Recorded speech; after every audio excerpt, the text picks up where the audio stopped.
Can you all hear me? Awesome. Sorry about the technical difficulties. So how many people here are expecting parsimonious pixels? That is what is on the presentation guide. Unfortunately, they switched me a couple days ago. I'm doing from web to mobile, different ideas for how to get your desktop website mobilized. How many people here are developers? A few? Okay. If you really wanted parsimonious pixels, I won't be offended if you walk out, but please stay. Okay, thank you. Anyway, my name is Joseph Cheek, and I'm the owner of CheekDotCom software. We do mobile Drupal, mobile apps, and mobile web, and I've got a lot of slides and just a little bit of time. So anyway, I've got this up on SlideShare at the end. If you want to take a look, I'd love to have you take a look. Okay, so the reason for having mobile strategy is this right here. You've probably seen many slides that look like this. 2016, we're going to have 450 million tablets sold in a year. And by 2015, on the right, 80% of broadband net access will be from mobile devices, tablets, smartphones, things like that. So that's really why you need a mobile strategy. The overview of this presentation, I'm just going to be talking about different ways, as I said, of getting your device, your website mobilized, with some pros and cons of each, specifically development cost, what new markets each different method serves, what something is best for, and what the caveats are, etc., etc. Okay, so you see a scorecard on the right. So a college professor once told me that do nothing is always an option. So it's here. You can do nothing. Very cheap. Doesn't really get you a mobile website. An example of that is a website I worked on, ed.gov. I liked the website, but they had absolutely no time, budget, money for anything mobile. So I'm going to show you what that looks. I put the caveat there, the clock is ticking. Okay, so this is the desktop view of ed.gov. As you can see, it's a normal desktop website. You look at it on iPad, you get the same view pretty much, and then this is it on an iPod or an iPhone.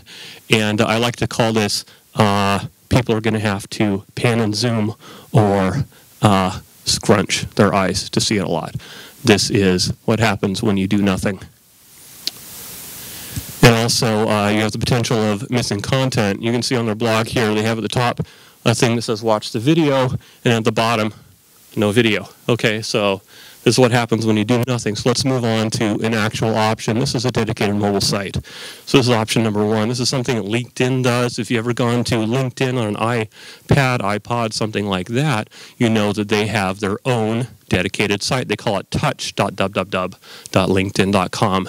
And so what a dedicated site does is you have a single database, but you have two separate code bases. You have two separate front ends. You have two separate URLs, one serving desktop, one serving mobile. Now, there are pluses and minuses of this. Of course, one of the big drawbacks is this is pretty expensive. It's a pretty expensive way to go, but you can get a mobile site up. You can appeal to mobile developers, and if you want a ton of control, this is one way of doing it. Again, it's pretty expensive. Let me show you what Best Buy did. I'm sorry, LinkedIn. I had Best Buy in here, but I had to take them out. Anyway, this is a desktop view on a Mac Chrome. As you can see, a desktop LinkedIn site. As soon as you go to an iPod, an iTouch, this is what you get. Now, this screenshot was taken by me a couple days ago. I went to LinkedIn.com on my iPad, and I let it sit for several minutes, and all it does is spin. I think it was down at that particular point in time. So again, one of the caveats of having two separate sites is not only do you have to develop two sites, you have to maintain two sites. You have to test two sites on different devices. So again, this is not just expensive to build, also expensive to maintain. And because you have a second site, things like this may go unnoticed. Nobody may know, at least in your company, that your mobile site is down because everyone in your company is using your desktop site. So definitely a con there. Take a look on the iPad. What they did is they give a splash screen here. You go to LinkedIn.com and they give a splash screen saying download our iPad app. And then I hit the X and you get the desktop view. So they've decided that an iPad is a desktop. But if you go to it on a Nexus 7 or anything running Android, you get the splash for the Android app. Then you hit no, I already have it, and then you get the Android, the touch view of their screen. So they've decided that a Nexus 7 is a mobile device and an iPad isn't. Okay. Option number 3, this is a lot cheaper. You see the cost is only $1 sign. If you're running a modern CMS, say you're running WordPress, say you're running Drupal, something like that, very easy just to load up a mobile theme. There are themes that are freely downloadable. You can just plug it in, download it from the web, and honestly, it only takes a couple of hours, and presto, you have a mobile presence. So one of the great things about that is cost and time. I mean, seriously, a couple hours. It takes longer to QA a site than it does to actually develop it using this strategy, because you've just got a theme for mobile and a theme for desktop, and you download a plugin and it switches between the two depending on the user agent of the browser. So it's a great quick win, but unless you have something that supports it, it's not really an option. If you do, if you're running Drupal, if you're running WordPress, something like that, then great way to start. So I couldn't find any big sites that do it this way, so I just pulled up one of mine. This is my forum. I do mobile games as well, and this is the desktop view of the forum. Again, all I did was load a plugin, and presto, I have a mobile view. There's also an Nexus 7 running Chrome, so I didn't have to do any coding. I mean, this was a couple hours at most. Again, the QA took longer than the development, so nice and easy. If you don't have something like that, and this may be something that many people in this room may have thought of when I said web to mobile, they may say responsive design. Well, responsive design is a great way to do things. It's a little bit more expensive than doing just a mobile theme, but you can do it in a lot more places, and it's a lot less expensive than having a mobile site. So you take a look at a responsive design here. Again, you only have a single theme. The thing that switches is the theme itself. Many of you probably know this through CSS, and they have their media tags and their selectors that allow you to say, if it's this width on a desktop, do it this way. If it's this width, do it this way. Anyway, responsive design is great if you want just a single code base. You only have one code base to maintain, but it takes a little bit longer to develop than it does, say, just a mobile theme. But it is a good idea. Okay, so this is a website I did for CGAP. They're cumulative group for assisting the poor. It's a world-bank site. I know that. I can't remember what the C stands for. Anyway, consultant. Say that again. Thank you very much. See, contact me afterward. I'll get your card. I'll say thank you. All right. Okay. Consultative group for assisting the poor. And anyway, so this is the desktop view with the same code. You get a mobile view. Same code base, Nexus 7 in portrait mode. And I don't have a screenshot of landscape mode, but it's pretty much the same thing. So as you can see, about has moved from the right to down below, and so on and so forth. So responsive design, option 4. Option number 5 is a thick app. I call it a thick app because it's a traditional mobile app. This is where all of the UI and the UX is inside the app itself, and it just pulls data from the background. How am I doing on time?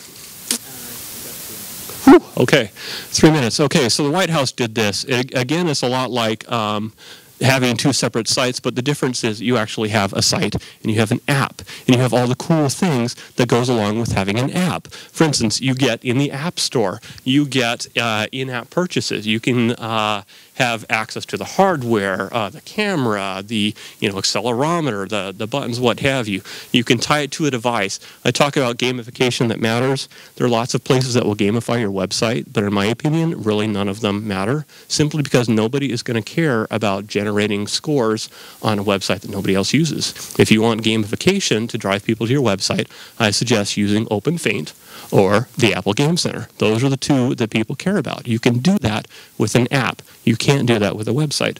So let's see what White House did. This is their blog on a desktop, and this is their blog app on an iPad. It only has one view on the iPad. I pulled it up on a Nexus 7. I'm sorry, this is the blog on Safari on the iPad. On the new iPad, the app, you can see a different view, same content.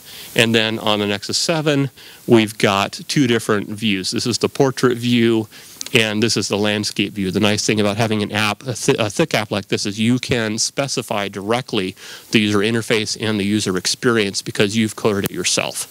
So that's great. If you go to a thin web app, this is where you have just a website wrapped in an app. So your app is basically just a web browser, but you still get all the benefits of having an app because it gets to the App Store or the Google Play or whatever. It gives you hardware access. It gives you gamification. It gives you the ability to tie to a specific device, user accounts, and so on.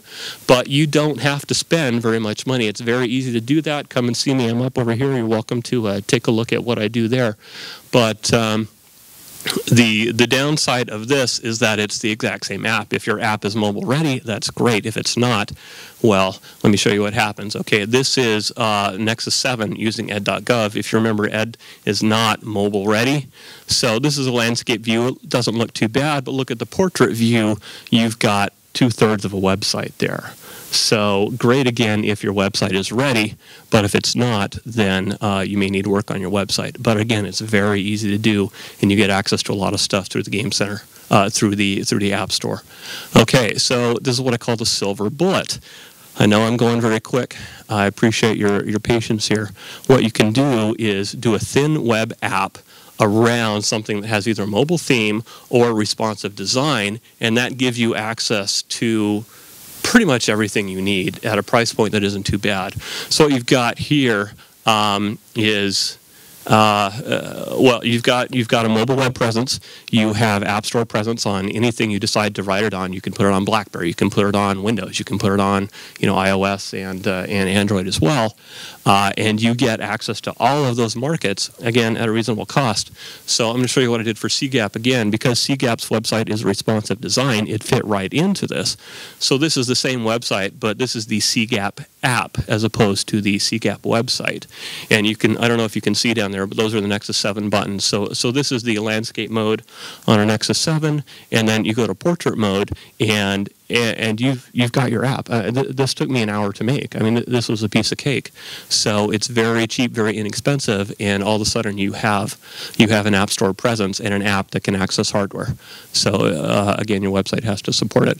Okay, that must be it. Awesome. I cut out a few slides, so that's the end of the presentation. Once again, Joseph Cheek, CheekDotCom Software. I have a booth right up here. Come and say hi. Thank you very much.